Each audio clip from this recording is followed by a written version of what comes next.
is good all the time. Sige pa, let's all stand. Siguro abante po muna tayo dito ng konti para mas intimate yung moments natin. Ayan. Salamat po. Then let us read from Psalms. Let's open our Bibles to Psalms 95. Psalms 95. Tapos babasahin po natin yung verses 1 hanggang verse 7.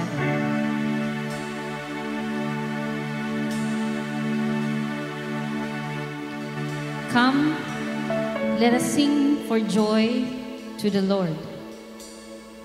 Let us shout aloud to the rock of our salvation.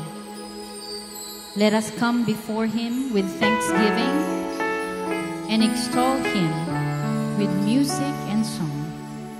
For the Lord is the great God and the great King above all gods.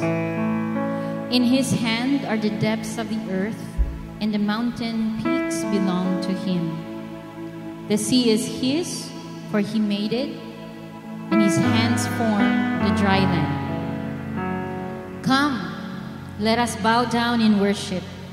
Let us kneel before the Lord our Maker, for He is our God, and we are the people of His pasture, the flock under His care. Praise God. Lord, maraming salamat po, Panginoon, that you have given us this time, O Lord God, that we can come into your presence with thanksgiving, Lord, even with our burdens in our hearts, Lord God. Our worries, Lord God, we lay them down to you this morning, Lord, because we know that we can trust you, Lord God. Maraming salamat po, Panginoon, sa oras na ito that we can be together, Lord God, in this place. Thank you for this place, Lord God. Thank you for the strength, Lord. Thank you for the beautiful morning, Lord God, na binigay niyo po sa amin, O Lord. As we come into your presence, O Lord God, remind us, O Lord God, why did we come here, Lord? Bakit po kami nag-worship? Bakit po kami kumakanta? Bakit po kami makikinig ng inyo pong salita sa umagang ito, Lord God? We want to give all the glory, Lord God, and honor sa inyo because you deserve it, O Lord. Just like what we have read, Lord God, you are a great God and the King of all gods, Lord. Hallelujah. We give you praise, Lord, and we pray that you will be delighted, O Lord God, in your people this morning, O Lord. Accept, Lord God, our thanksgiving, our offering, in the mighty name of Jesus. Amen. Amen. Hallelujah. Sige po, samahan niyo po kaming awitan natin ang ating Panginoon because that's what we came here for. Amen? We are going to worship our God.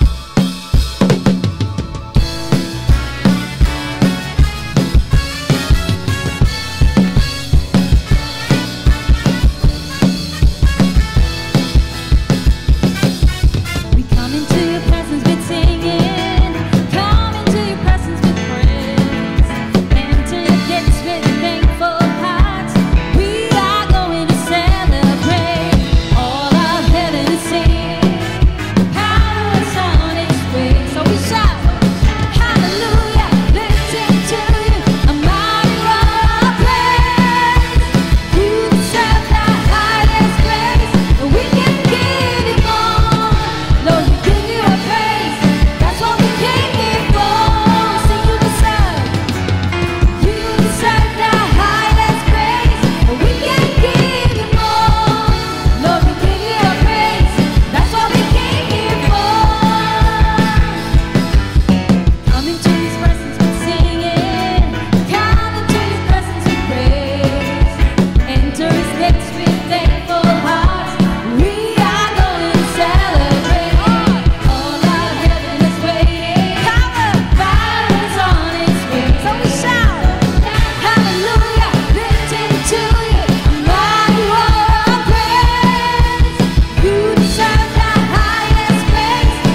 You gave me love.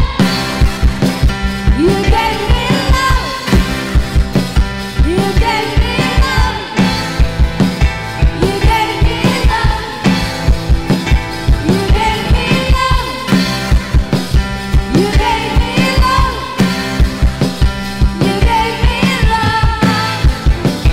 You gave me love. You gave me love. Praise the Lord. Hallelujah. Hallelujah.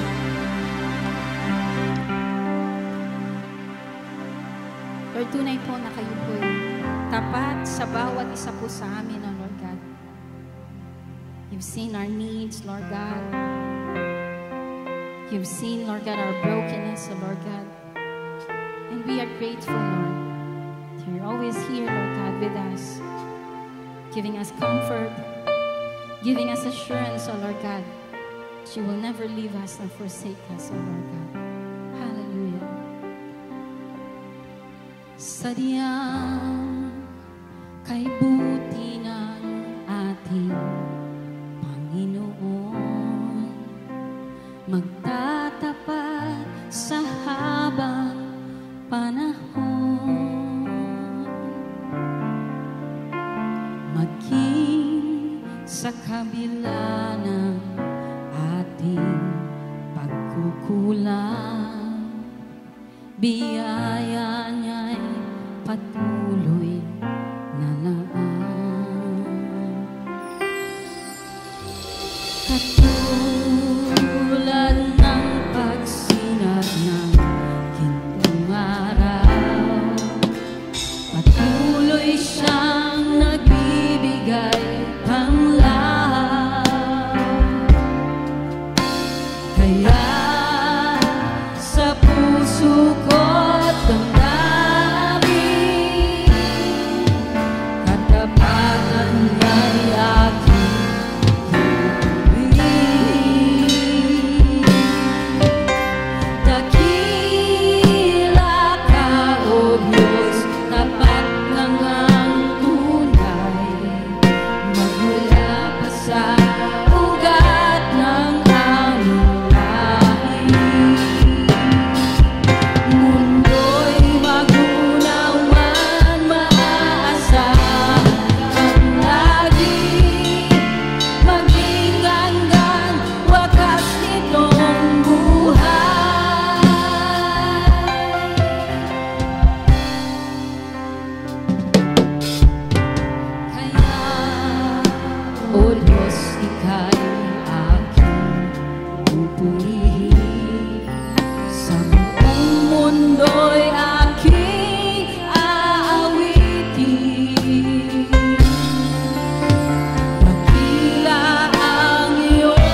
Tunay nga, Panginoon, na Ikaw ay dakila. Marami man sa amin ang dumaraan sa pagsubok ngayon. Panginoon, binigyan mo kami ng iyong salita to overcome whatever trials we are facing right now. And when Jesus was tempted in the wilderness by the devil, He spoke the written word. It is written, it is written, it is written. Mga kapatid, kung tayo man ay dumaraan sa pagsubok, napakahalaga na ating itago ang salita ng Diyos sa ating mga puso. Store God's Word in your mind and in your heart, that when trial comes, you will speak the Word, and the Word will not return void. Maraming pong salamat, Panginoon, sa araw na to, na Ikaw ang nagbibigay sa amin ng kalakasan. We are here not because of our own strength, but because of your grace, your power, and your mercy. Habang inaawit po natin ang huling kanta, let us be reminded of God's goodness. Let us be reminded of how big our God is. Let us focus our eyes on Jesus. Let us focus our eyes on God. Compare your problems with God, and your problem will disappear. Walang bagay sa mundong ito makakatapat sa kalakihan ng ating Diyos. Turn your eyes upon Jesus, mga kapatid.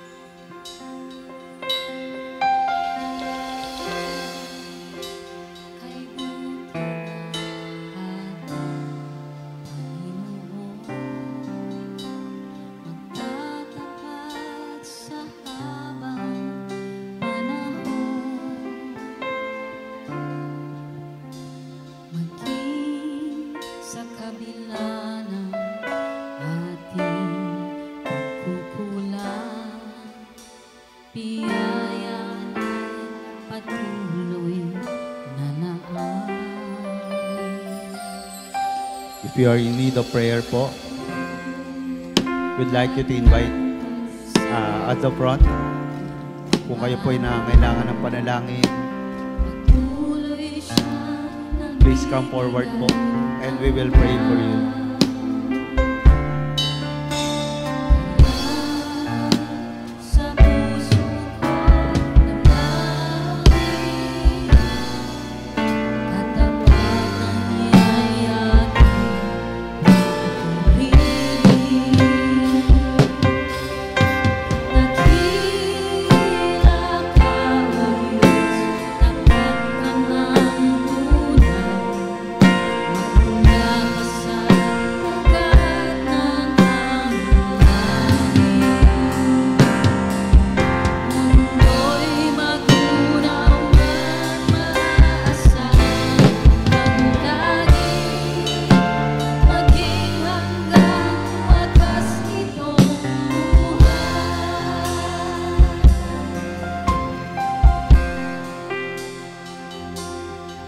Maraming Diyos, maraming pasalamat sa araw na to.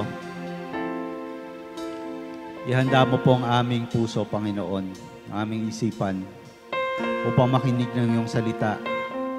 And Father, right now, Lord, I rebuke, Lord, any distraction, Lord, as we listen to your word, O God. Let your word, O God, be implanted in our heart, Lord, that it may bring forth fruit 30-fold, 60-fold, and 100-fold, O God. Maraming po salamat, Panginoon. Help us, Lord, to focus on your word and your word alone. For you, our God, do not slumber nor sleep. Lord, as we listen to your word, O God, you will take care of our worries, our problems. Thank you so much, O God, in Jesus' name. Amen and amen. Ako na po. Maraming po salamat. Good morning po. Morning. Sino po ang pinagpala ng Panginoon? Taas po yung kamay. Amen. For this morning po, I'd like to call on Brother Rex Centeno to give us the Word of God.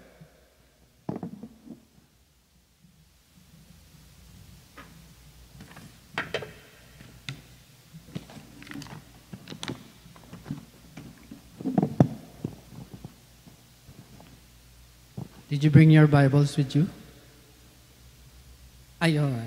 Samagot si Brother Bubot.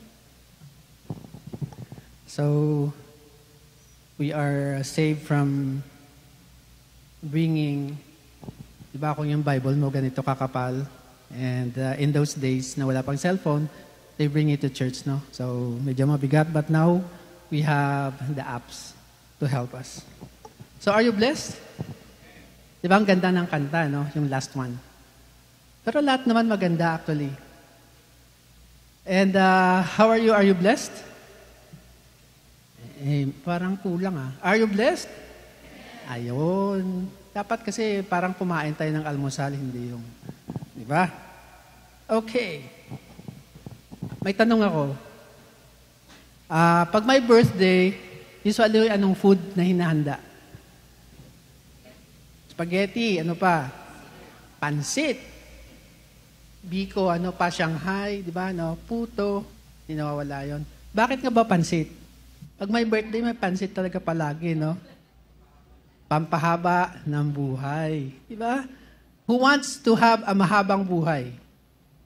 Uy, taas ang kamay. Sino bang gustong mahabang buhay? Di ba? Lahat tayo, di ba? No? So, we do a lot to extend our life. Di ba? We eat healthy. Ano pa ba? We don't eat fast food. Tama ba yun? We don't eat fast food. And we eat veggies. Diba? Sinong mahilig sa gulay dito? Ang gulay pampahaba ng buhay yan. Kahit dapat kumain kayo. Lalo na ang palaya. Okay? And billions of people, I think, are hoping to have a long life. Hindi lang tayo, no? And others, inabot nila, we have an aunt na 100 years old. Hindi sa ulyanin. And she is mobile, no? She moves around. And when she was like 96, she travels to the USA alone. So, matakin mo yan, parang ang tindi ng genes niya, no? So, of course, also lifestyle helps a lot. In these days kasi, madami na tayong mga lifestyle diseases, mataas yung cholesterol, uric acid. Mga bata these days, bata pa, may gout na. No? So, kung ako sa inyo, na meron kayong mga ganyan, as early as possible, i-address nyo na. No? You live healthy so that you will have a long life. So, a life can end due to accident, na-aksidente tayo, disease, di ba? And a variety of other reasons, of course. And as we grow older, di ba, tayo mga adult, as we grow older, we try to look younger. Tama po ba? No? Diba? Nagtitina tayo ng buhok, ng kilay, diba? Papabanat tayo, ano pa bang ginagawa? Tapos itong mga bata, pag gusto naman nila, tumanda sila agad. Baliktad, diba? And when they get old, they want to get younger again. So ganun lang siguro talaga, mahirap talaga i-please yung tao, no? And typically, teenagers lalo na, they believe parang wala nang, parang hindi sila, parang sila mga Superman, di ba? No? Puyatan hanggang magdamag yan, di ba? Ako, pag nakikita ako, I leave for work very early, 5 o'clock. And minsan may madadaanan ka sa kalye na nagiinuman pa. Di ba? So, parang inuman hanggang umaga, parang walang katapusan ang buhay. No? Yan. But as they grow, pag tumanda na rin sila, they realize na hindi pala ganun kahaba yung buhay. Okay, when disease sets in or other illnesses sets in. So, we can say that life is short. Tama po? Maiksi lang ang buhay. Okay. And sabi sa Bible, sa Psalm 39:5, parang hiningalan daw. Life is like a breath. Here one moment, gone the next. Di ba minsan nakita ko lang siya kanina, tapos patay na siya ngayon. Ba merong ganyan? And sabi din sa Psalms 103, parang bulaklak lang daw yung buhay natin. Di ba ang bulaklak? Today ang ganda-ganda, tapos bukas lantana, kahit andun pa siya sa tanim mismo. Okay. So tayo, gusto nyo bang mahabang buhay? Siyempre naman, di ba? Madami pa akong gustong gawin, Brother Rex. Gusto ko pang makita yung apo ko.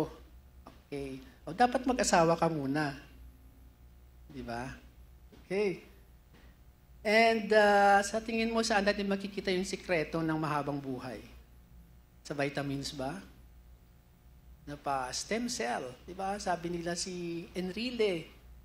Yung kapanahon ng padang ng dinosaur, andun na si Enrile hanggang ngayon, andyan pa rin. Right? Are you updated? Hindi sila makareact. Kinanglan, ma-update kami sa mga ganyan-ganyan. No? Okay. And sabi natin, the Bible holds the secret to long life. Saan ba siya makikita? So yung text natin actually is found in Exodus 20 verse 12.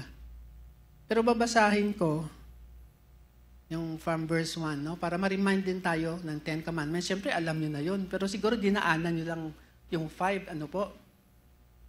So basahin mo natin sa Exodus 20 verse 1. And God spoke all these words, I am the Lord your God, who brought you out of Egypt, out of the land of slavery. You shall have no other gods before me. You shall not make for yourself an image in the form of anything in heaven, above, or on the earth beneath, or in the waters below. You shall not bow down to them or worship them, for I, the Lord your God, am a jealous God, punishing the children for the sin of the parents to the third and fourth generation of those who hate me, but showing love to 1,000 generations in those who love me and keep my commandments. You shall not misuse the name of the Lord your God, for the Lord will not hold anyone guiltless who misuses his name. Remember the Sabbath day by keeping it holy. 6 days you shall labor and do all your work, but the seventh day is a Sabbath to the Lord your God.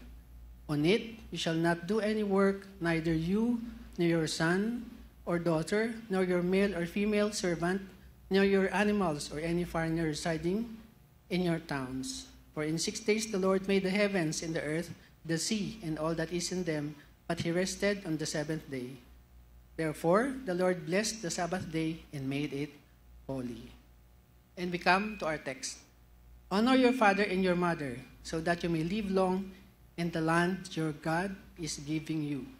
You shall not murder, you shall not commit adultery, you shall not steal, you shall not give false testimony against your neighbor, you shall not covet your neighbor's house, you shall not covet your neighbor's wife, or his male or female servant, his ox or donkey, or anything that belongs to your neighbor. So yun. So anong, nakita nyo na ba? Yung sa verse 12. So that you will, ano sabi? Live long. Tama? You shall live long in the land the Lord is giving you. Amen po ba? Okay, let us pray. Father God, we thank you. We thank you for this day, Lord. We thank you for all the blessings, the protection, and the guidance that you have given us. And today, Lord, we entrust to you everything. We entrust to you our minds and our hearts, that we will listen to your word without disturbance, Father God. We entrust you the rest of the day. In Jesus' name, amen. Okay. So kung makikita nyo po, yung first 4 commandments is about our relationship to God. Tama po? Tama po ba? And the next 6 is our relationship with each other. Parang horizontal. Tama ba? Horizontal talaga na. Vertical muna, nalito na. And then horizontal relationship. At yung pinakauna is about family. Tama? Kasi pag honor your father and your mother, family yun eh. No? Hindi yung you honor your mother and your mother. Kasi ngayon may mga same-sex na nagsasama, di ba? And they adopt children. So hindi yun honor your father and your father. Honor your father and your mother. So doon pa lang nakikita natin na yung standard talaga ng society is a mother and a father. Okay. So as we know, di ba sa social studies natin, yung definition ng family is what? Basic unit of society. Tama po, naalala natin yung social studies natin. Kami kasi sa social studies pa ng unang panahon, di ba? No? Araling panlipunan na ba ngayon? Di ba, no? Sa K-12, hindi nyo rin alam? Okay. Sige, walang K-12 dito? Okay. Okay. And, syempre, pag apektado yung family natin, apektado din yung faith natin kay God. No? As a nation, as a family, siguro, as a barangay, as a town, as a nation, kung mahina yung pagturo natin ng, spiritual things sa family natin, apektado lahat. So it follows na magiging ganun na tayo.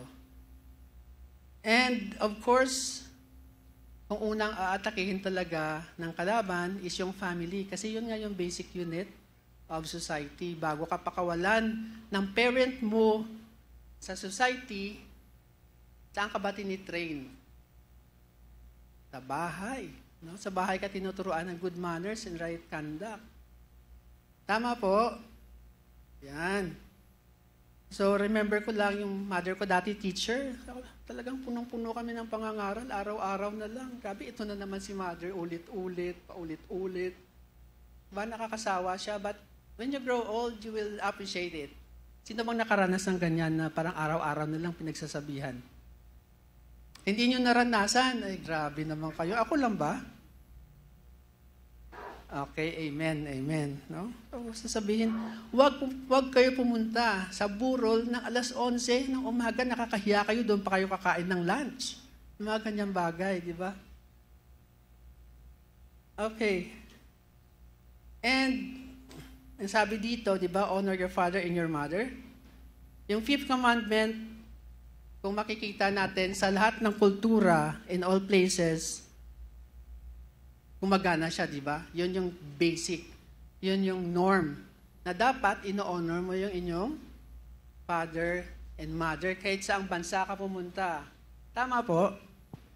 No? Parang matik na yan na dapat the parents are honored. They should give their parents respect. So yung honor pala, mabigat ito na word. Hindi lang siya ganon-ganon lang. Highly esteemed. No? Respected. So, I just can't understand bakit honorable ang tawag sa mga congressman, di ba? Okay? And, tama lang yan kasi kung wala yung parent, wala din yung child. Tama po.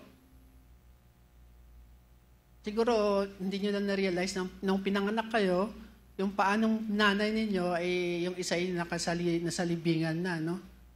Di ba yung sabi nila, pag nanganganak ka, yung isang paa mo nasa libingan, ganun ka-risky yung manganak. So, naturally recognized that the parents should be honored. So, wherever you go, children are expected to honor their parents. Or even adults are expected to honor their parents. So, I'm not singling out the children or the teenagers, although at pag teenagers talaga, masyadong rebelde, di ba? Tama po. Okay, good. So, sabi niya hindi siya. Okay, pero tanungin natin yung parents, di ba? Madali bang utusan yung mga anak natin? Pakatuto tayo. Di ba? Opo. Pero 1 hour ago na, wala pa rin. Di ba? So, delayed obedience is disobedience. Tama? So, it is disturbing to recognize, no, at this time, nawawala na rin yung halos yung authority ng parents sa children. Kasi may mga laws tayo, diba yung mga bantay bata, 163 na yan. Meron diyan mga nakalagay na pag inaabuso mo yung anak mo, which is today, pag pinalo mo yung anak mo as discipline, inaabuso mo. Tama po ba? Bawal na paluin yung bata these days, di ba? No? So sa school, bawal na mamingot si teacher. Tama po. So kung hindi natin na-disiplina yung ating mga anak sa bahay pa lang, how much more, no? Si teacher, igagalang ng anak natin. Di ba? I don't know if we have teachers here. Meron ba? May teachers po tayo? Wala. Okay. So discipline starts at home. Sabi nga sa Timothy, 2 Timothy chapter 3 verses 1 to 2. But mark this, there will be terrible times in the last days. People will be lovers of themselves, lovers of money, boastful, proud, abusive, disobedient to their parents, ungrateful, holy. Hindi ba yan? Ganyan yung ating, as you observe around you, parang ganun na rin tayo, di ba? Or okay ba tayo as a nation? Paano ba? Hindi kayo makasagot. Yes or no? Parang ganun ba tayo? Or hindi naman? One time, naglalakad kami sa may barangay namin, and there was this kid na pinapapasok siya ng lolo niya sa bahay. Sabi niya, pumasok ka sa bahay. Alam mo, minura niya yung lolo niya. Sinabihan niyang, gago, ayoko. So, saan nakuha ng bata yun? Diba? Which is, sa bahay, ganon yung kalakaran. Diba? Ganon yung words naririnig. So, dapat, as parents, dapat maging careful din tayo sa mga sinasabi natin sa ating mga anak. Okay, so let's now go to the requirements of the 5th commandment. Ano nga ba ang nakapaloob doon, no? Pag sinasabing nating honor your parents. So, paano natin gawin as children to honor our parents? Number 1 is, we respect their position over us as parents. So sasabihin, paano yung Brother Rex kung lasinggero yung anak ko? Ay, yung tatay ko. Paano kaya? Do you still honor your parent? Kung ganon, abusive parent. Pero di ba sabi sa Leviticus 19:3, each of you must respect your mother and your father, and you must observe my Sabbaths. I am the Lord, your God. So we respect our parents with our words, with our body gestures, and with our attitude, not only in their presence, but also when they are not. No? When you are not in their presence. No? Words, body gestures, attitude. Sumusunod nga, naka-irap naman, di ba? Sino bang naka-experience niyan as parent? Na inutusan, nasunod naman, pero nagdadabog. Oy, ang bait nilang lahat. Grabe. Amen, amen. Wala ba? Wala bang experience na ganyan? Wala talaga. Grabe, 0%. Okay. So we show respect to our parents with our words, body gestures, and attitude, no? At all times. The second way is by valuing and loving their person. Now, honor means to esteem and value as precious. No? Simply, it goes beyond respect and position. No? Dapat involve yung puso dito. Kaya nga sinabi ko kanina, paano kung abusive or nananapak? No? lasinggero, adik, yung tatay ko. Parang ang hirap niyang respetuhin, di ba? Tama po. Are you still there? Amen. Okay. Of course, mahirap talaga. Kung may parent kang sinasapak ka, mahirap siyang mahalin. Kaya kailangan natin, sino? Sino kailangan natin? To love the unlovable. Si Holy Spirit. Tama po. To help love and forgive those who have hurt us. Parang masyado kayong serious. Okay, and the third way is by submitting to their authority.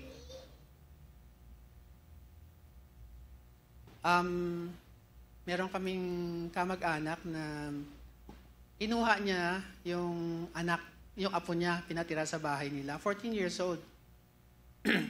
Tapos yung bata, nung nagising sila isang araw, wala na, naglayas.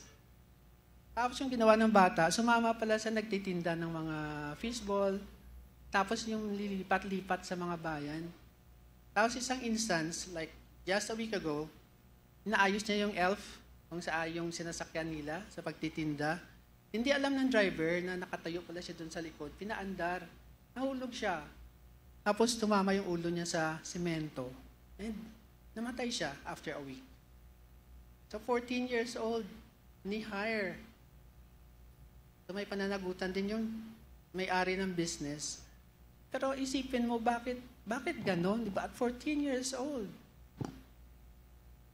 Parang, ako nung 14 years old, takot na takot ako mawala sa mga parents ko. Kayo ba? Gusto nyo bang ganyan? Parang, paano siya pinalaki? Diba? Maisip mo lang. So I think that person siguro hindi niya binavalue yung authority talaga ng parents over him, no?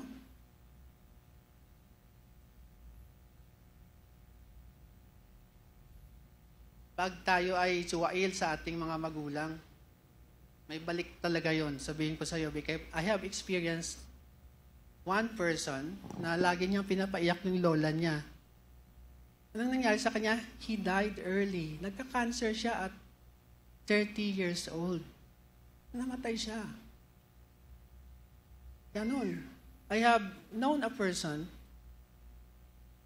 na yung bank account ng lola niya was millions, no? 9 million. Tapos silang dalawa yung and or yung signatory doon. Tapos itong bata at 24 years old, namatay siya, inatake sa puso. At tingnan namin yung bank account nila ng lola niya, 900,000 na lang yung naiwan. 9 million, 9 years ago. 2 years ago. So, paano naubos? No? Kasi makikita mo yung withdrawals, nag-withdraw sa umaga ng 400,000, nag-withdraw sa hapon ng 400,000. Saan pumunta? It's not the lola who withdrew the money. Oo, maaga siyang kinuha kasi nga ninanakawan niya yung lola niya. Literally. So, ganun po yun. Ang balik, no? When we dishonor our parents, ninanakawan natin. Medyo serious, no? Serious pala ang consequence when we dishonor our parents. So, with regards to your alcoholic or abusive parent, we love their person regardless of their faults. And the third way to honor your parents, and the fourth way na pala kanina, di ba? Kasi authority, nung kanina sabi natin. Kasi kung tingnan natin sa Luke 2:51, ito si Jesus ito Then he went down to Nazareth with them and was obedient to them, but his mother treasured all these things in her heart. Noong bata daw si Jesus, obedient siya sa kina Joseph and Mary. And Ephesians 6:1 says, Children, obey your parents in the Lord, for this is right. And then the fourth way to honor your parents is by accepting their discipline and instruction. Discipline and instruction. Challenging ba Challenging ba mag-discipline sa mga bata these days? Challenging? Kasi konting sabi mo lang, maglayas na. Diba? Masasabihan mo lang, depressed na kaagad. So, bakit ganon yung mga anak natin these days? No? Parang napakahina nila emotionally. So, isipin din natin yan. No? Diba madami ngayon may mga psychosocial issues? Tama po? These days, maraming depressed na tao. No? Kunting hirap lang na depressed na. Sa trabaho, kunting hirap lang, magre-resign na. Ayoko na. Hindi na ako masaya. Magre-resign. Ganon na yung generation these days. Hindi na sila resilient. So, what could be their future? Sabi sa Proverbs 1:8-9, "Listen, my son, to your father's instruction, and do not forsake your mother's teaching. They will be a garland to grace your head, and a chain to adorn your neck." Ayun. So we respect their position over us as parents. We love and value their person.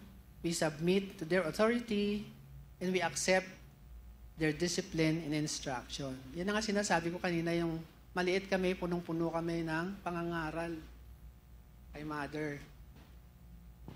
And tinuturuan kaming maging independent. Sino dito sa mga bata ha, ang marunong magpalit ng botones ng polo shirt niya?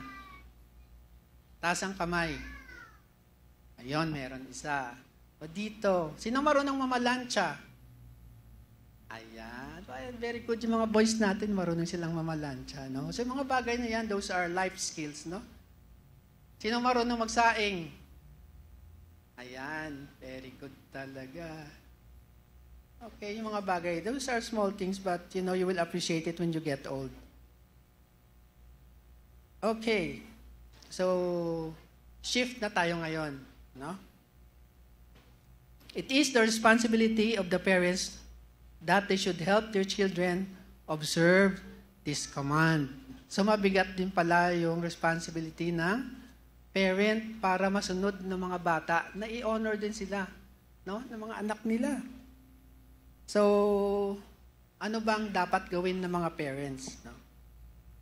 First, instruct them in God's ways, no? Deuteronomy 6:7 says, "Impress them on your children. Talk about them when you sit at home and when you walk along the road, when you lie down and when you get up." So, ibig sabihin, at all times, oy, alam mo, si Lord, mabait yun. Si Lord, loving yun. Yung lahat ng ito galing kay God. No? They must realize those things. Tama po ba?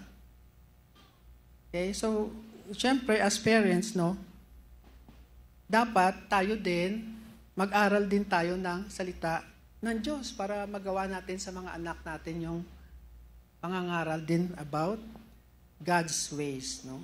So, kung medyo hirap tayo dyan, andyan si Pastor Veer, andyan si Brother Bubot para tanungin kung paano nga ba gawin yon. Amen po ba, bro? Ayun. Ayan, nag-amen si Brother Bubot, ha? Okay. So, this is one of the primary responsibilities of the parent. And number 2, discipline your children. In Proverbs 22:6, "Train a child in a way he should go, and when he is old, he will not turn from it." Sino dito naka-experience sa pag pinagsasabihan yung anak ay naglalagay ng headset? Wala. Uy, wala talaga ang babait na mga ano dito, taga GRCF. Wala, hindi kayo naglalagay ng headset. Okay. Wala. Very good. I thank God for all of you. No? Proverbs 22:15, "Folly is bound up in the heart of a child, but the rod of discipline will drive it far from him." Diba sa PCBS, the Philippine Christian Bookstore, merong may nabibiling, di ba, paddle, no? Used for disciplining your children. Pero siyempre, sasabihin mo sa kanya, we're doing this because we love you. No? Pero huwag naman siyang hampasin ng malakas na malakas, di ba? So, meron po na pamalo talaga. So, we don't use your hands, no? To strike our children. Hanger, pwede. Hanger, pwede. O, kung anong mahagilap ni mother. Okay. So, Proverbs 29:15 says, "The rod of correction imparts wisdom, but a child left to himself disgraces his mother. Discipline your children, and he will give you peace. They will bring the delights you desire." Di ba pag disiplinado yung mga anak natin, masaya yung pamilya? Tama po? No, hindi ka nag-worry. Saan na ba yun? Ano na nangyari? Hindi pa nakaka-uwi. Alas 10 na. Alas 10 na ng umaga. Kahapon pa siya umalis. And thirdly, we should provide for your children's needs. No, it is the responsibility of the parent to provide for their children's need. So, ibig sabihin, children's need, physical, spiritual, and emotional. No, tatlo yun, no? Physical, spiritual, and emotional. Minsan kasi, di ba, minsan may nagbe-behave na mga bata kasi kulang sa pansin, nagpapapansin. Diba yung mga matitigas sa ulo, nagbibigay ng problema palagi. Laging pinapatawag ang parent kay teacher. Pero ano ka, in these days, no, dati-rate, pag mababa yung grade, pinapagalitan yung estudyante, di ba? Sa ngayon, pag mababa ang grade, pinapagalitan si teacher. Baliktad ng mundo ngayon, no? Masyado ng kamping-kampe si mother doon kay child. Tama po. Those are experiences of real experiences of teachers, no? Nakaposas na yung teacher ngayon, bawal na pagsabihan, bawal na pangaralan yung bata. O kung yung estudyante mo 40, tapos ganun silang 50% of them are like that. Diba? So, being a teacher these days is challenging, hindi katulad nung unang panahon. Nung panahon namin, 1967, marami sa inyo hindi pa tao dito, di ba? Nung time na yon. Nung grade 1 kami, dapat yung mata mo nakafix lang sa board, tapos yung kamay mo nasa likod. Ganun. Tapos nung grade 2 kami, we have a teacher, talaga sharpshooter sa chalk. Oo, grabe yun. Si Binibining Sinay, alala ko ba yung pangalan niya? Kasi tumatatak sa mga estudyante, yung mga ganyan teacher, nang babato ng eraser. Sino bang naka-experience ng ganun sa inyo? Wala na, no? You're so lucky. Yan. Pero, lumaki kaming, alam mo yan, medyo malakas ang loob. Parang kahit pinapagalitan, okay lang yan. No? Hindi ka naman kakainin yan eh. Okay. And fourthly, do not exasperate. Wag po nating inisin yung ating mga anak. No? Fathers, do not exasperate your children. Paano bang sinasabing exasperate? No? To frustrate or to provoke them to anger. Sabi sa Colossians 3:21, "Fathers, do not embitter your children or they will become discouraged." No? So malaking role ng parent doon sa development ng kanyang child. Kung palalagi mong sasabihin na mahina ka talaga, di mo kaya yan. So lalaki siyang hindi siya confident. Tama po? So dapat encourage natin. Kahit baog, taya, ganun. No? Sa amin sa Ilonggo, kahit baog, patad. Diba? So, dapat i-encourage natin yung children natin. My son is taking up multimedia arts. Tapos sabi ko sa kanya, anong gagawin? As a parent, diba, hindi ko na alam yung mga ganyang kurso kasi parang bago. Anong gagawin mo pag nag-graduate ka? As ganito daw, paano ba yan sa mga production, sa ads? Sabi ko, hindi ka naman marunong mag-drawing. Diba sabi sa akin ni Nathan, ay grabe ka naman, hindi encourage mo na lang ako. Sabi ko, oo nga, no, na-convict tuloy ako. Pahiya ako dun, ha. Diba, pag pinadrawing mo, stickman lang yung alam. And no, tapos may kaklase sila, ang galing-galing mag-drawing. Tapos siya, wala, ganun. Sabi niya, maraming application, sabi ng mga kaibigan ko, maraming application siyang multimedia art, so don't worry. And I always say to him, madali mag-aral, maghanap ng trabaho, yun ang mahirap. Tama po sa mga nakagraduate na, no? Ayan, okay. So, dapat, we should be careful on how we treat our children. We should be primary motivator in their lives, no? Kasi you can make or break your child's life, no? With your words. With your words pa lang yun, ha? Do not frustrate them or do not provoke them to anger or make them bitter. Bakit nga ba kailangan nating i-honor yung ating parents? Bakit importante siya? Kasi sabi sa Ephesians 6, "Children, obey your parents in the Lord, for this is right." Kasi yun ang tama. Because it is right. Proverbs 23, verse 22 says, "Listen to your father who gave you life, and do not despise your mother when she is old." So yung pag-honor pala sa parents, hanggang sa tumanda sila. No? So we are lucky in the Philippines na hindi uso sa atin yung pag tumanda yung parent natin, ilalagay natin siya sa, ano ba? Home for the aged, no? Sa US, ano siya? Yan, retirement home.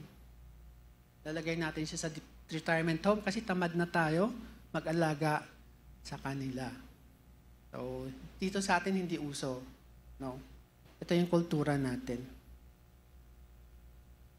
It's because we owe our parents our life and our gratitude, no?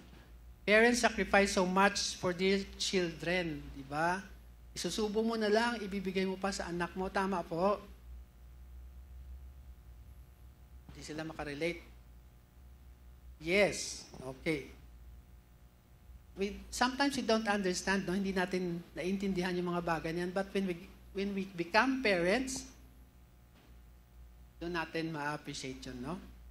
Kung tayo ay pasaway, nung maliit tayo or nung teenager tayo, pag nagkaanak tayo at pasaway din yung mga anak natin, maalala natin yung time na super pasaway ka, di ba? Na walang magandang kahinatnan yung maging pasaway. Okay. So, sino yung pasaway dito? Pasaway pa minsan. Hindi naman. O perfect, no? So, hindi pasaway dito. Ang hindi talaga nagpapasaway dito, taas ang kamay. Okay. Ayun. Thank you, bro. Okay, sige. Bakit ano pa? Bakit? Ano pang rason? Because it pleases God. No? Number 1, because it is right. Number 2, because it pleases God. Colossians 3:20 says, "Children, obey your parents in everything, for this pleases the Lord." Yan, no? It pleases the Lord. Dami palang laman itong si Exodus 20:12, no? Si 5th commandment. So you obey, not just because to please them, but also because it pleases God, no? So medyo umaangat sa spiritual level itong obedience or honoring our parents. Hindi lang pala siya ganon, no? Because it also pleases the Lord. And the third reason is because it teaches you respect for authority. Sa social media ngayon or on the political mga commentaries, makikita mo how they treat the president or whoever is the official of the country, di ba? Wala nang respeto yung mga tao ngayon sa presidente. Kung paano balahurain yung position na yon, no? So saan ang galing yun? Romans 13:1-2 says, "Everyone must submit himself to the governing authorities, For there is no authority except that which God has established. The authorities that exist have been established by God. Consequently, he who rebels against the authority is rebelling against what God has instituted. And those who do so will bring judgment on themselves. Okay, sa mga nagtatrabaho, meron ba kayong boss na talagang ang sungit? Meron ba kayong TL? Diba? Na masungit? Meron kayong masungit na TL sinabang sa BPO dito? Wala. Okay. Meron kang na-experience na masungit na TL? Yan. O sa boss naman, sa trabaho, meron talagang masungit na boss eh. Yung tipong buong araw ka, walang trabaho, pagdating ng uwian, hihingan ka ng trabaho. Hindi ka na makauwi ngayon, di ba?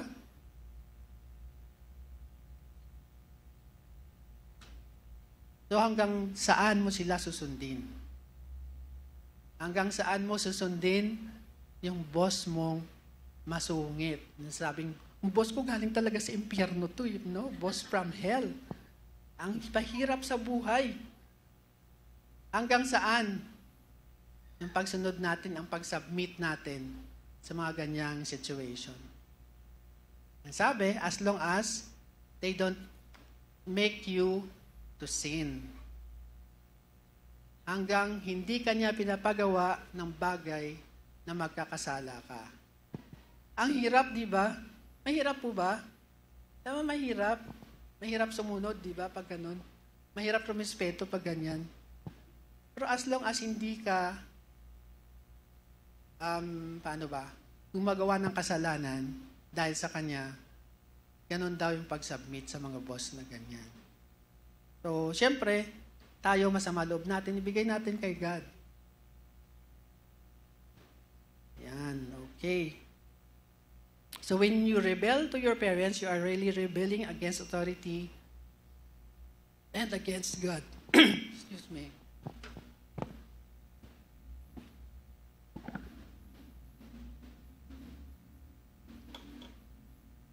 And the fourth reason, bakit kailangan natin i-honor yung parents natin? Because it brings peace and joy to our parents. Tama po. Pag respectful yung mga anak natin, masaya tayo. Tama? May parents ba dito? Amen. No, it brings joy to the parents, no? In Proverbs 27:11,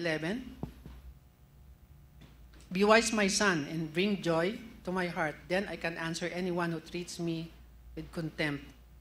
And the last one, the reason why we honor our parents is it helps us to grow in wisdom.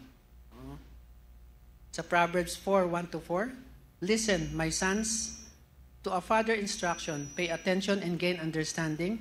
I give you sound learning, so do not forsake my teaching. When I was a boy in my father's house, so still tender, and an only child of my mother, he taught me and said, lay hold of my words with all your heart, keep my commands, and you will live. Ayun. Ang daming dapat gawin pala, no? Daming ways to honor. And of course, kung mayroon tayong ways to honor, we have also ways of dishonoring our parents, no? Okay. So, paano na naman? Siyempre, pag mayroong positive, mayroong negative na part, no?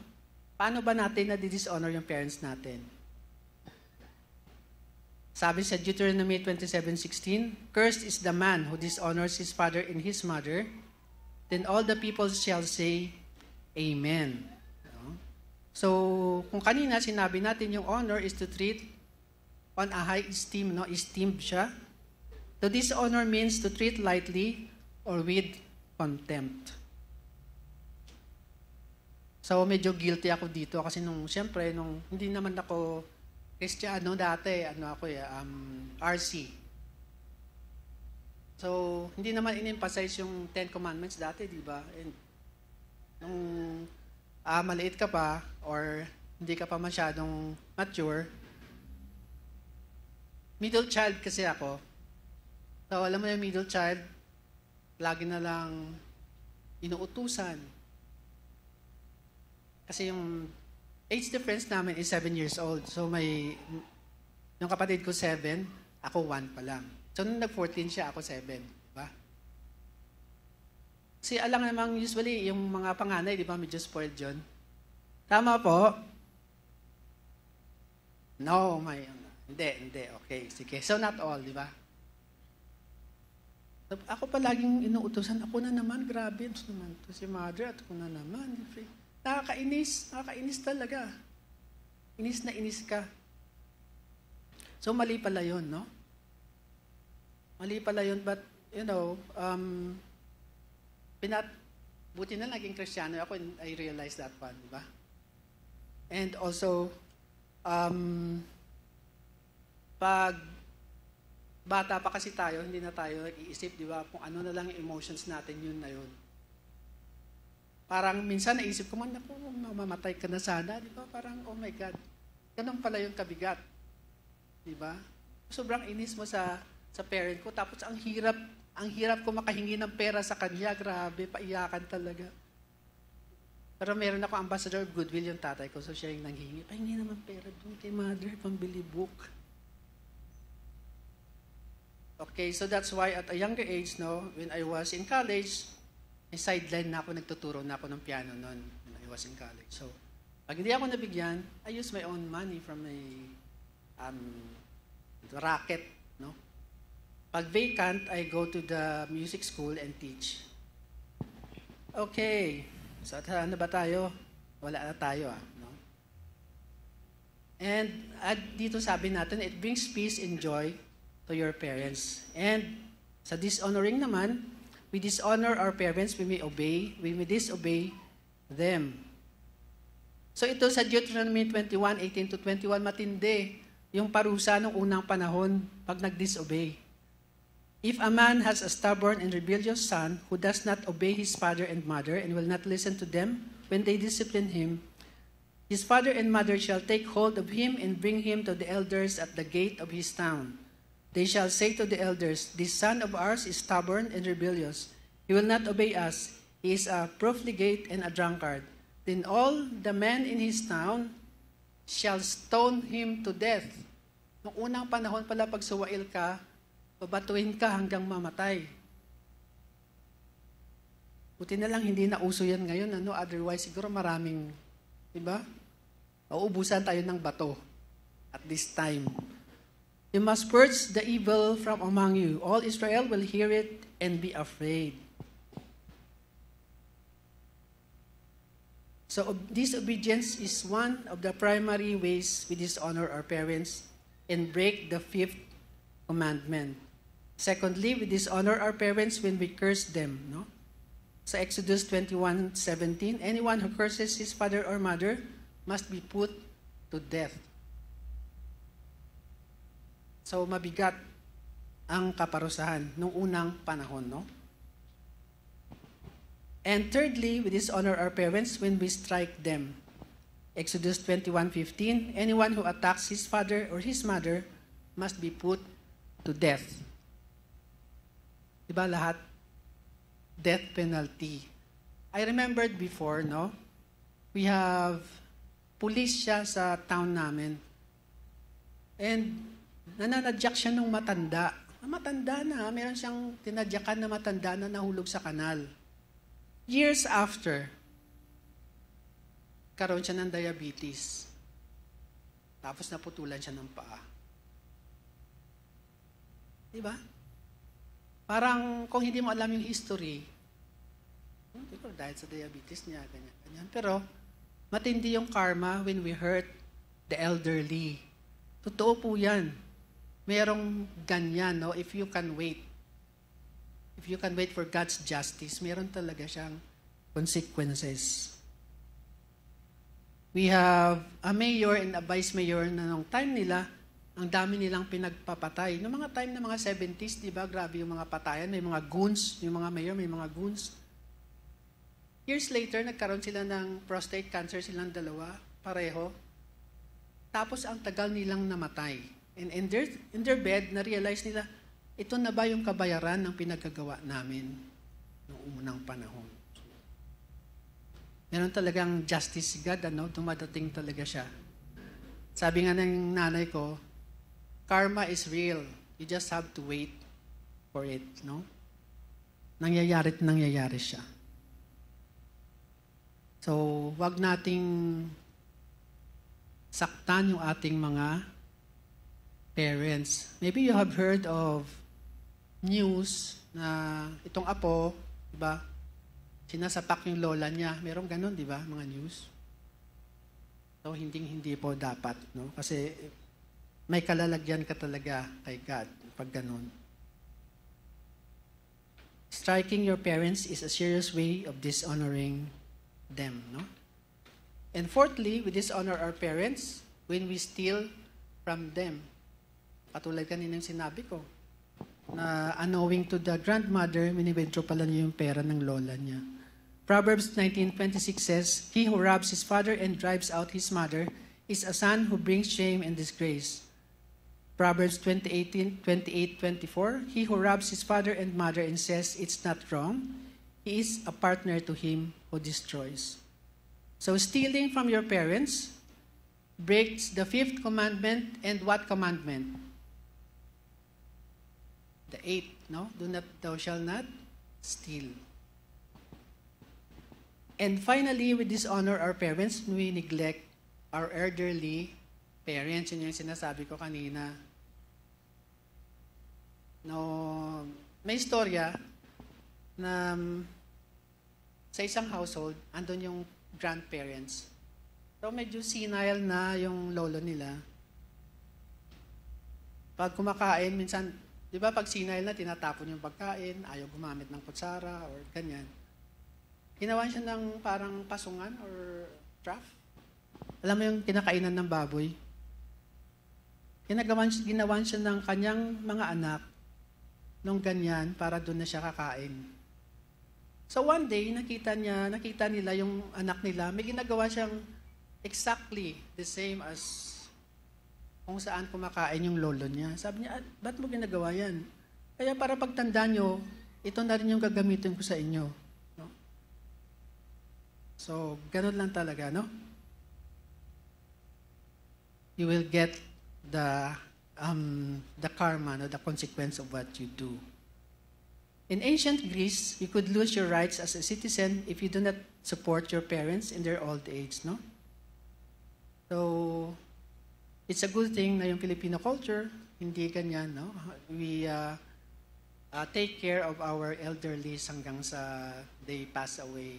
Amen po. So, importante din po pala yun, no?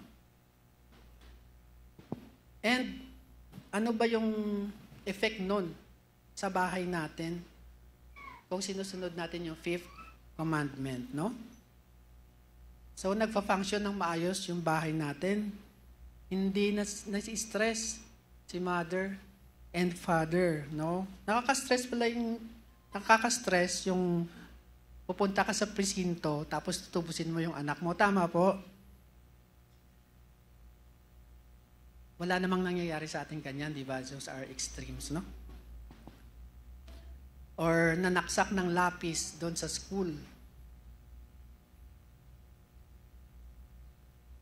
For the parents, as consequences for the home when we disobey, for the parents, it is a matter of joy or grief, no? Pag masunurin yung bata, masaya yung household, no? O yung parents. Pag hindi masunurin, problematic yung parents. And it's also a matter of life or death. Proverbs 4:4 says, He taught me and said, lay hold of my words with all your heart, keep your commands and you will live. Sa Proverbs 30:17, the eye that mocks a father, that scorns obedience to a mother, will be pecked out by the ravens of the valley, will be eaten by vultures. So hindi naman siya literally na tutukain ng ibon yung mata mo, no? Ibig sabihin, walang magandang kahitnatnan yung suwail sa parents. Sabi nga sa Proverbs 17:1, better a dry crust with peace and quiet than a house full of feasting with strife. So unfortunately, Many homes are filled with unnecessary conflict and strife, simply because parents and children do not follow the fifth commandment. So, we're very fortunate and blessed, no? Na yung mga household natin is walang problemang ganon. Tama po? Amen. Amen, no? God meant for the home to be a place of peace and refuge from the attacks of the world outside. Yun talagang pinaka-basic ng society. So kung gusto sirain ng kalaban, ng kaaway, ng devil, yung mundo, mag-uumpisa talaga siya sa family, no? Narinig niyo yung joke na may bata na impacto yung na si demonyo yung pangalan niya. Narinig niyo pa ba yan? Hindi niyo narinig yon? May isang pulis na nakita niya may pagala-gala na bata. Tapos sabi niya, boy, taga saan ka ba? Saan ka na uwi? Sabi niya sa impyerno. Nagtaka yung pulis, bakit ganun yung sagot ng bata? Sabi niya, saan ang pangalan mo? Demonyo po. So, sinamahan siya ng pulis, papunta doon sa bahay nila, hinatid siya. Tapos, parating pa lang siya. Sabi ng nanay, demonyo kang bata ka, saan ka na naman nanggaling? Ganun. So, looking at it, malaking epekto talaga ng ating behavior towards our children, no? Pag tinatawag natin silang bobo. Diba? Lalaki siyang ganun talaga. Kasi mai-imprint sa mind niya. No?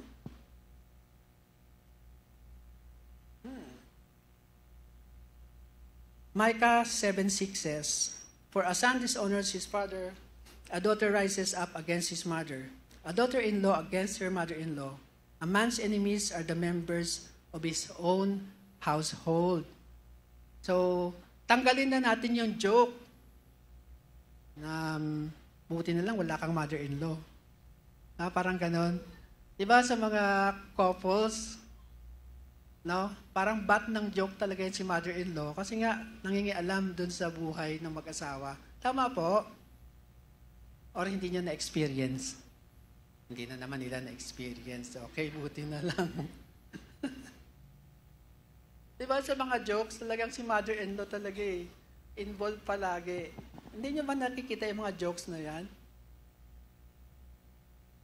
Okay, si father-in-law na lang para Kung ikaw ay nag-asawa ka, tapos babae, and you live in your husband's house. You live with the parents of your husband. Di ba ang hirap gumalaw? Tama po. No. Lalo na sa babae, tapos andun si mother. Lagi ka nito nabantayan. Hindi pala marunong magluto tong aking manugang, ganun. Diba? Okay, so sana tayo.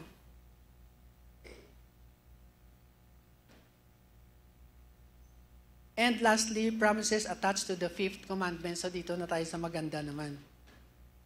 Ang sabi, may dalawa siyang promises. Live long and live well. Balikan natin si Exodus 20:12. Honor your father and your mother so that you may live long in the land of the Lord your God is giving you. So ito na ang secret ng long life. Pero kahit obedient ka, kung umiinom ka naman ng alak palagi, kumakain ka ng fast food palagi, mapapabilis din yung buhay natin pag ganyan. No? Siyempre, samahan din natin ng healthy living yon. Tama po? No? Honor your father and your mother as the Lord, sabi sa Deuteronomy 5:16. Honor your father and your mother as the Lord your God has commanded you, so that you may live long and that it may go well with you in the land the Lord is giving you. Ayan. So, inulit-ulit yan even sa New Testament, di ba? Kanina nakita natin, inuulit-ulit yung honor your mother and your father. You will live long and go well with you. Importante. Ephesians 6:1-2. Honor your father and your mother, which is the first commandment, with a promise. Alam niyo po ba yon? Na si fifth commandment ay may promise. Sino nakaalam nun? Ayun, isa. Dalawa. Okay. Kasi dinaanan nyo lang kasi si Ten Commandments, di ba? No. Honor your father and your mother, which is the first commandment, with a promise that it may go well with you and that you may enjoy long life on the earth. Long life na naman. So, pwede nang i-eliminate yung pansit sa birthday. Hindi pwede. Diba? Mas masarap yun eh. So, simply put, life goes better for those who honor their parents, no? Matiwasay ang buhay ng mga tao na ino-honor yung kanilang parents. They avoid many dangers that can cut life short or can cut off the enjoyment of life. And as a rule, they live longer and better. It is the way God designed it to be. So, di ba laging nilagay na yata sa puso natin na gusto natin ng buhay na mahaba, di ba? Tama po. Saan natin makukuha yung buhay na mahaba? Kanino? Kay Jesus. Di ba pag tinanggap natin si God as our Lord and Savior? Amen? Amen. So, lahat po ba tayo dito maging mahaba ang buhay? Amen. Gusto ko kamay. Gusto ko itaas ang kamay. Ayun, meron namang hindi nagtaas ng kamay. Okay, so wag kayong mahiya, no? Don't be shy. No? Kasi age is a blessing, no? Hindi lahat ng tao nakakarating dyan sa edad nyo ngayon. Kaya pinagmamalaki yung edad, hindi tinatago, no? Ako 64 na. Diba? Isang year na lang, magre-retire na ako. Okay. So, as a conclusion, no? Remember that we cannot keep any of the 10 commandments in our own strength. Di natin kaya yun. We need God's help to keep His commandments, and we need God's forgiveness for where we have failed. Praise God that He has made with both help and forgiveness available to us. Help and forgiveness available to us through whom? Jesus, no? Jesus Christ fulfilled all of God's commandments perfectly for us. Diba? Si Jesus na yung nag-fulfill ng 10 commandments for us kasi kung tayo lang, di natin kaya. And then He died on the cross for our sins. So, as a response, no, all we need to do is turn from our sin and put our faith in trust in Jesus. Ganun talaga importante, no? It could be that you're here, nakikinig ka ng linggo-linggo, pero hindi ka pa pala tumanggap kay Jesus as your Lord and Savior. Sayang. Di po ba? Kailan ka pa tatanggap, no? Kailan mo pa papasukin si Jesus sa puso mo? Hindi natin alam ang buhay. Diba? Now, madali lang pumunta sa langit, actually. Don't have to gagawin pa lahat-lahat, no? Because Jesus made it possible for everyone to go to heaven. All you have to do is accept Him as your Lord and Savior. So, amen po? Amen. So, isipin po natin yan, no?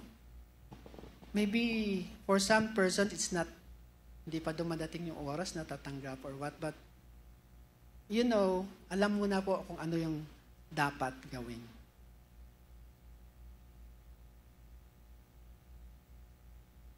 So, did we learn something? Did we appreciate the 5th commandment?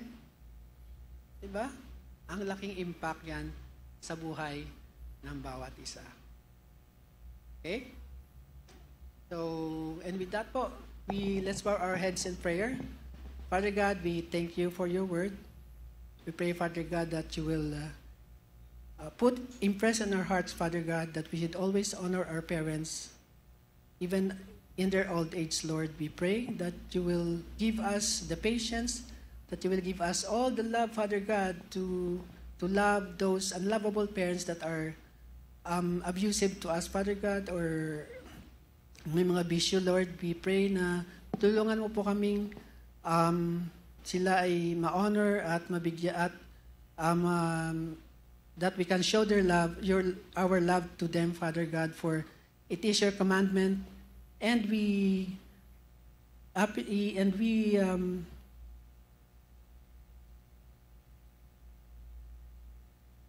are so glad, Lord, na yung commandment na to ay may kaakibat na mahabang buhay if we obey, Father God, to your commandments, Father. Lord, we thank you for this day, and we entrust to you the rest of the morning. In Jesus' name, amen. So, maraming salamat po.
So while we wait for our ushers to collect the tithes and offerings, I would like to go to the announcements. We have Youth and Couples Ministry every 1 and 3rd Sunday. Goes from 1 to 3 p.m. and lunch will be served. So do we have any newcomers today?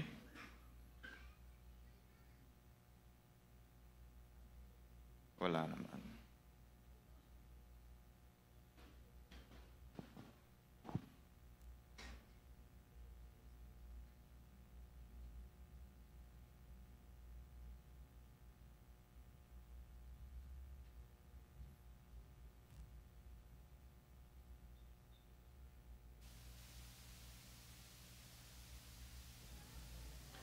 Wala po tayong newcomers today po.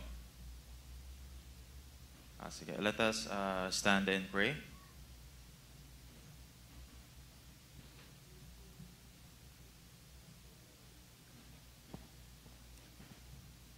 Our Father in heaven, we thank you for today, for gathering us to worship you and hear your words. Thank you that it may sink it in our hearts and live a life pleasing unto you. Lord, thank you for your people to continuously worship you and fellowship with one another, because it is your desire for all the children of God. Lord, also we lift to you these tithes and offerings that may be used for the furtherance of your kingdom. Amen.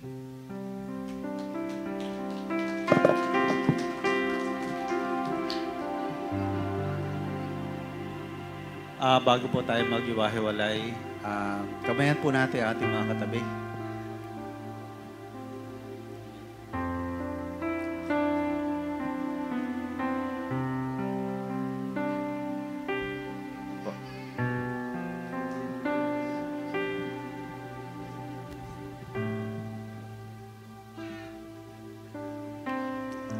Let's raise our hands before God. The Lord bless you and keep you. The Lord make His face shine upon you and be gracious to you. The Lord lift up His countenance and give you His shalom peace. God bless you po. Go and be a blessing to others.